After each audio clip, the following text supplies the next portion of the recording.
उत्तर प्रदेश में होली अभी बाकी है।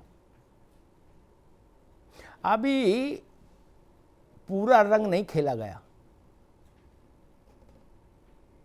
अभी कुछ खेला और होना भी बाकी है।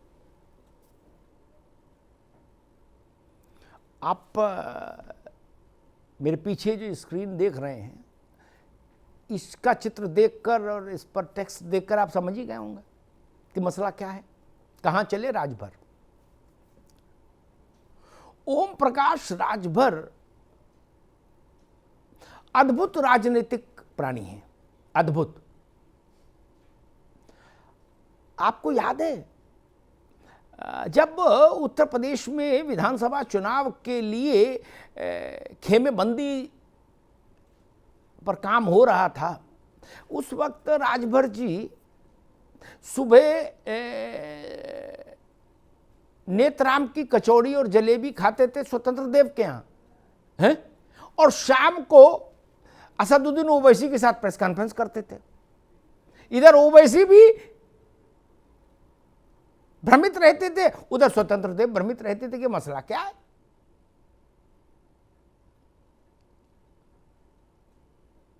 ओवैसी के साथ एक अलायंस फॉर्म किया था राजभर जी ने।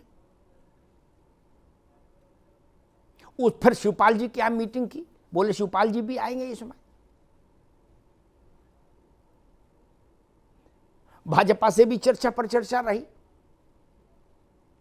और अंततः वो अखिलेश जी के साथ अलायंस में चले गए और महत्वपूर्ण भूमिका में चले गए अलायंस में। अब ओवैसी जी को लगा कि यार ये तो मामला गड़बड़ हो गया, हम जिनकी लीडरशिप में उत्तर प्रदेश में झंडा लेके आए थे वही चले गए। मैंने उस वक्त ओम प्रकाश जी से पूछा था कि भाई आप तो शिवपाल जी के साथ काम करना चाहते थे, फिर? तो उन्होंने कहा भाई अब ये चचा भतीजे जाने, हमसे क्या लेने देना। लेकिन वो भतीजे के साथ आ गए। खैर वो बाद में अच्छा हुआ कि शिवपाल जी भी भतीजे के साथ आ गए, तो घर जुड़ गया। लेकिन ओम प्रकाश राजभर कब क्या करेंगे इसकी गारंटी नहीं हो सकती। और वो ट्विटर पर, फेसबुक पर और डिजिटल उस पर यत्र तत्र उनकी पार्टी के नेता प्रवक्ता क्या लिख रहे हैं उसका कोई बहुत महत्व नहीं। ओम प्रकाश राजभर के दिमाग में क्या चल रहा है महत्व उसका है। और वो उस ढंग के नेता नहीं कि जिनको ये सोचना पड़े कि हमने कल ये बोला था तो आज ऐसा करेंगे तो लोग क्या कहेंगे। ना ना ना, उनकी मर्जी। उनको मुख्तार के लड़के को टिकट देनी थी, अब्बास को तो दे ही दी, जिता ही दिया। और इस बार तो उनके सितारे बुलंद। पूर्वांचल के छठे और सातवें चरण में भाजपा के लिए जो मुश्किलें हुई या जो समाजवादी पार्टी ने अच्छा प्रदर्शन किया, उदाहरण के लिए गाजीपुर ले लीजिए जो बिल्कुल क्लीन स्वीप किया सपा अलायंस ने, उसमें राजभर की बड़ी भूमिका है। तो ये भूमिका भाजपा भी समझ रही है। आप जानते हैं ओम प्रकाश जी का इस ढंग का राजनीतिक मिजाज कहां से बना? राजनीति में वो कांशीराम जी के चेले हैं। सोनेलाल पटेल और ओम प्रकाश राजभर दोनों कांशीराम जी के राजनीतिक शिष्य थे। तो आप सोच लीजिए, कांशीराम जी तो आप जो लोग पुराने लोग हैं वो जानते ही हैं कि वो कब क्या करें। कांशीराम ये कोई प्रेडिक्ट नहीं कर पाता था और उन पर कोई बंधन लागू नहीं होता था कि इस पार्टी के साथ नहीं जा सकते, उस पार्टी के साथ तो जा ही नहीं सकते। ना, सबके साथ जा सकते हैं, सबके साथ तोड़ रिश्ता बना सकते हैं, सबके साथ रिश्ता तोड़ सकते हैं। कोई ऐसा बंधन नहीं मानते थे कांशीराम। वही भाव मुद्रा ओम प्रकाश राजभर को मिली। अब कहा जा रहा है कि वो आज दिल्ली आए थे, घंटे भर से ज्यादा अमित शाह के साथ बैठे। हालांकि अमित शाह जी से उनका है पुराना संपर्क संबंध। जब पहली बार अमित शाह उत्तर प्रदेश गए थे प्रभारी होकर, जनरल सेक्रेटरी इंचार्ज होकर, तब उनकी नजर राजभर पर गई थी। तब राजभर की पार्टी छोटी थी, लेकिन अमित शाह को लगा कि अगर 1%, 1.5% भी वोट है तो यह भी महत्वपूर्ण हो सकता है। जहां 9 हो हमारे पास और 10 पर जीत हो तो वहां 1 जुड़ जाए तो 10 हो जाता है। और इसके तहत अमित शाह खुद गए थे राजभर के इलाके में रैली करने और राजभर जी से मिलने, और वहीं पर फिर अलायंस की घोषणा हुई थी। अब कहा जा रहा है वो इस बार भी मिल लिए अमित शाह जी से, सुनील बंसल से भी मिल लिए, धर्मेंद्र प्रधान से भी मिल लिए। कुछ भाई तो यहां तक कह रहे कि उनके लिए कैबिनेट की बर्थ भी तय हो गई। कुछ इस बार पहले से ज्यादा चाहिए। लड़के के लिए एमएलसी का भी मसला है। तमाम तरीके की बातें चले। हालांकि ट्विटर पर, फेसबुक पर उनकी पार्टी उसका खंडन कर रही है, और ओम प्रकाश जी भी कह रहे हैं कि भाई ये सब पुरानी फोटो दिखा रहे हैं लोग, और मैं तो अखिलेश जी के साथ हूं। सर, खबर आ रही थी कि आपने बीजेपी के जो सीनियर लीडर हैं, चाहे अमित शाह और धर्मेंद्र प्रधान, उन सबसे मुलाकात करी है। सुबह से ये इस तरह की खबर थी जो वायरल हो रही थी, इसके बारे में आपका क्या कहना है? ये खबर निराधार है। ना मैं दिल्ली गया था, ना हमारी किसी से मुलाकात है। हम स्थानीय निकाय चुनाव की तैयारी में लगे हैं। समाजवादी पार्टी गठबंधन के जो हमारे प्रत्याशी हैं उनको जिताने के लिए हम लोग काम कर रहे हैं, और 28 तारीख को हम लोगों का कार्यक्रम भी लगा हुआ है आपके गाजीपुर जहूराबाद में, माननीय अखिलेश यादव जी का, तो उसकी भी तैयारी में हम लोग लगे हैं। सोशल मीडिया पे फोटो भी वायरल हो रही है, आप जिसमें बैठे हैं साथ में अमित शाह भी हैं, उस फोटो पुरानी फोटो है महाराज। हम लोग 16 से लेके आपके 19 तक साथ रहे हैं। कई दर्जन बार हमारी उनकी मुलाकात हुई है, गुफ्तगू हुआ है, तो वही फोटो डाल करके कोई भी कुछ बता सकता है। लेकिन कहा जा रहा है कि 22 के चुनाव में जो चीज़ की मुश्किल हो जाएगा सफर, इस चक्कर में ये करा जा रहा है कि आपकी पॉलिसी, आपकी जो रणनीति थी उसको हिस्सा नहीं बनाया गया चुनाव में, जिससे बीजेपी ज्वाइन करना चाह रहे हैं। ऐसा कुछ नहीं है।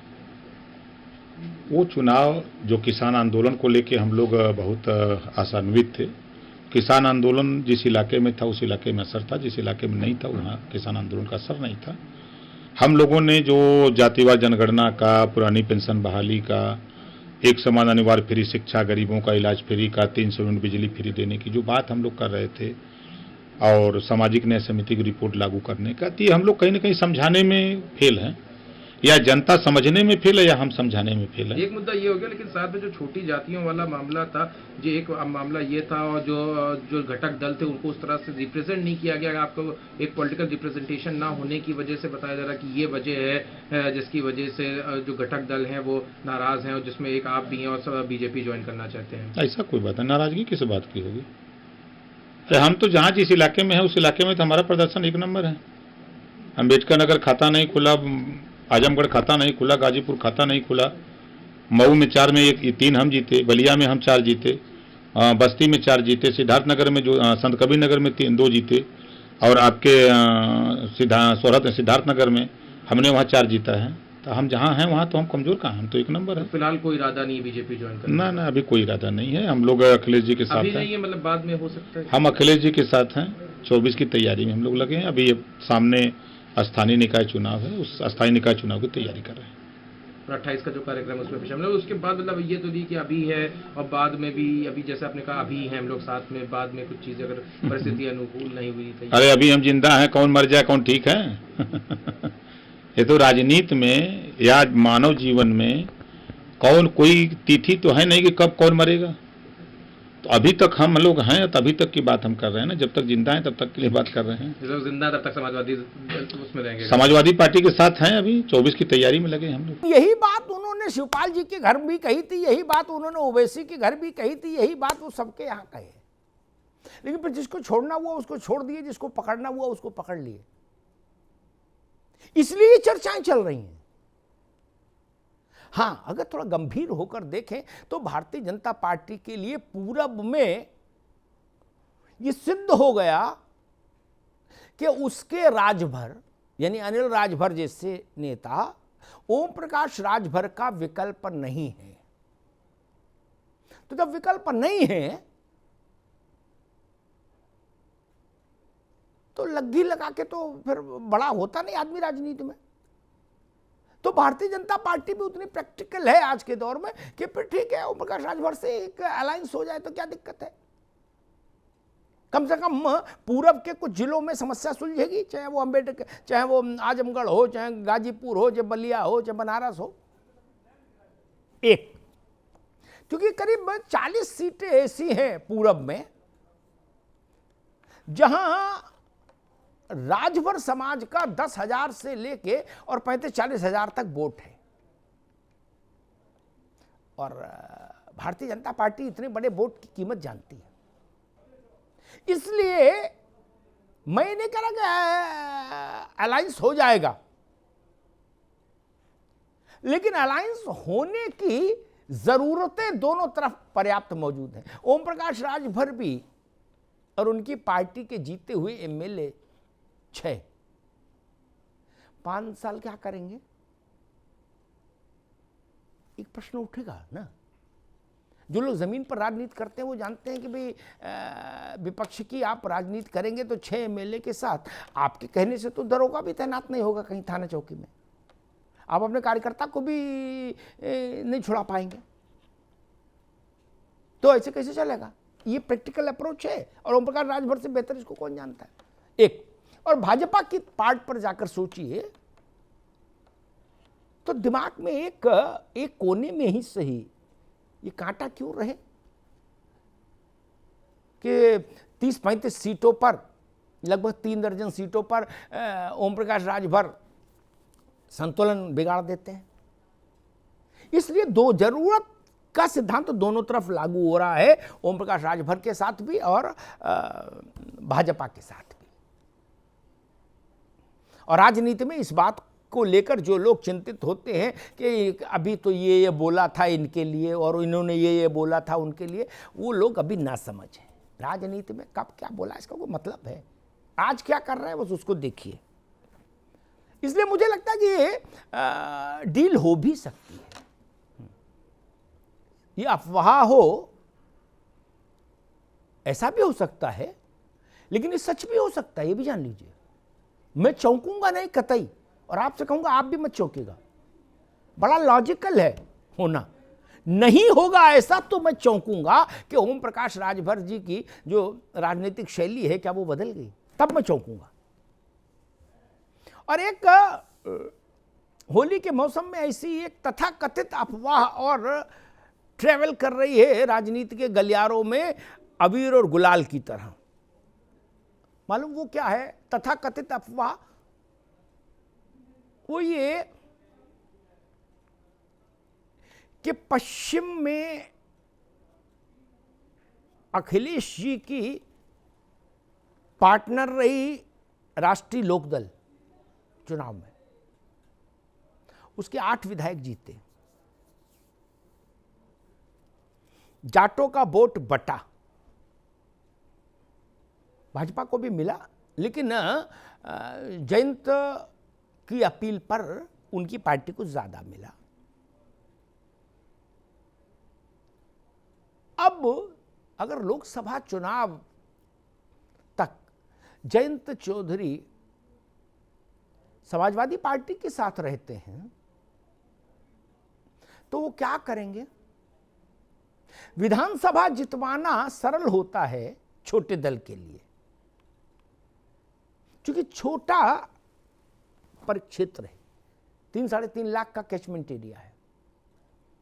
लोकसभा जितवाने में थोड़ी दिक्कत आती है, 14 से 17 लाख का मतदाता समूह है। तो 1.5 साल क्या करेंगे?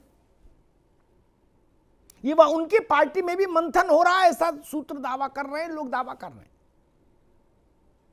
दूसरे पक्ष वाले कहते नहीं ये भी अफवाह है। लेकिन अगर राजनीतिक तर्क की कसौटी पर देखें तो ये बात भी समझ आने वाली बात है, जैसी राजभर जी वाली समझ आने वाली बात लग रही है। जयंत चौधरी के विधायक 5 साल रोजा रखने तो आए नहीं होंगे, वो भी चाहेंगे, रोजा या नवरात्र व्रत कुछ भी मान लीजिए, वो भी चाहेंगे कि भाई थोड़ा जिन्होंने वोट दिया उनका भी भला हो, कुछ हमारा भी भला हो और सबका भला हो। तो भला कैसे होगा? अब तो उत्तर प्रदेश में चुनाव 27 में ही होगा ना।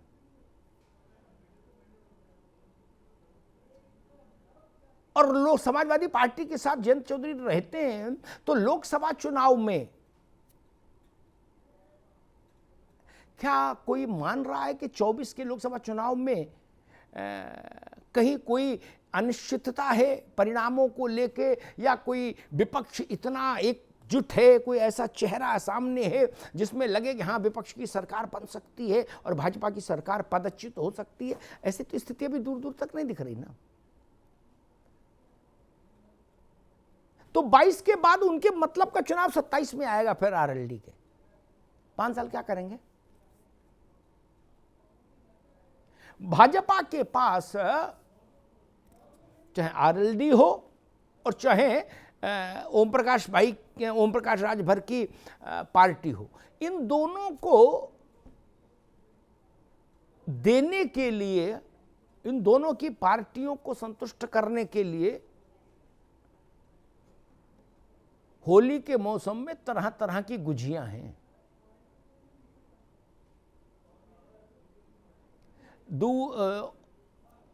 और जितनी तरह की गुझियां भाजपा के पास उपलब्ध हैं, ये बात तो राजभर जी जानते हैं और जयंत जी भी जानते हैं कि वैसी गुझिया और कहीं उपलब्ध नहीं ना। बाकी सब जगह तो रूखी सूखी का मामला है। तो इसलिए मैंने शुरुआत में कहा था कि उत्तर प्रदेश में अभी होली पूरी नहीं हुई सियासत में, नजर रखिए खासतौर पर इन दो तथाकथित अफवाहों पर। अभी जो ये कह रहे हैं उसको ही आप स्वीकार कर लें कि भाई चलिए ये अटकलें हैं, तथाकथित अटकलें हैं, लेकिन फिर भी सियासत में हलचल है, भाजपा के आंगन में हलचल है, ओम प्रकाश राजभर की पार्टी में हलचल है, जयंत चौधरी की पार्टी में हलचल है, समाजवादी पार्टी का नेतृत्व सतर्क है, सचेष्ट है। तो जब इतने कोण पर हलचल है तो स्वाभाविक है कि मानकर चलिए कहीं कुछ घट रहा है, कहीं कुछ हो रहा है। वो पूरा शेप ले पाएगा नहीं ले पाएगा भविष्य की बात है, लेकिन ऐसा भी हो सकता है कि योगी आदित्यनाथ जब शपथ ले रहे हो 25 को, तो उस शपथ ग्रहण समारोह में भाजपा के कुछ नए सहयोगी भी शामिल दिखें आपको। इसलिए आप भी सतर्क रहिए, नज़र बनाए रखिए, क्योंकि ये सियासत है, इसमें जो बोला जाता है वो किया नहीं जाता, और जो किया जाता है वो वक्त से पहले बोला नहीं जाता। धन्यवाद।